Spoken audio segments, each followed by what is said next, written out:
And Aisha radiallahu anha was asked about the Prophet ﷺ. She was asked, we know that the Prophet ﷺ on the outside is amazing. Tell us about what he's like at home. We don't get to see him at home. Aisha, tell us what he's like at home. And her response was profound, not just in the way that she described the Prophet, but the fact that it came from her. She said, كَانَ قُرْآنًا يَمْشِي, that he was a walking Qur'an. He wasn't just a walking Qur'an when he was at the masjid. He wasn't just a walking Qur'an when he gave a halaqah. Not just when he was in the community. He was a walking Qur'an when he was at home too. The Qur'an that he was walking, he walked outside and he walked inside. The people who were within his home felt the same way that the people on the outside felt. That's why this is profound.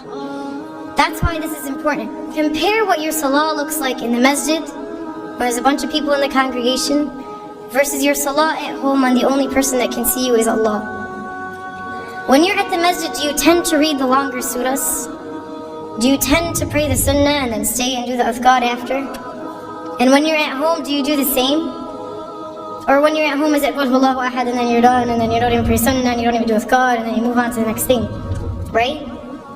And I'm sure if we were to think within ourselves, the answer to those two questions, at least for myself, is probably different. That when I'm outside, I'm acting a certain way, yet when I'm inside, I'm not the same. My worship in the eyes of people is not the same as my worship when it's only Allah who's watching me. And the question is, why does it matter who's watching when Allah was watching in both? Why does it matter who else is around you when Allah was always around you? And there's a very scary hadith Qudsi that Allah subhanahu wa ta'ala talks about.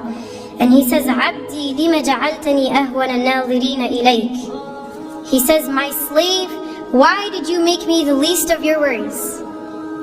Why did you not care about the fact that I was watching you? He says, you were embarrassed in front of my creation, but you were not embarrassed in front of me, the Creator. You were scared that people at the masjid would think you were bad, so you prayed your sunnah and you sullied longer.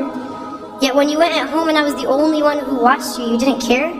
You weren't embarrassed that you read Surat Al-Ikhlas and that's it? You weren't embarrassed that you didn't pray your sunnah? You weren't embarrassed that you didn't do your ithqal? Why don't you remember that I was watching you?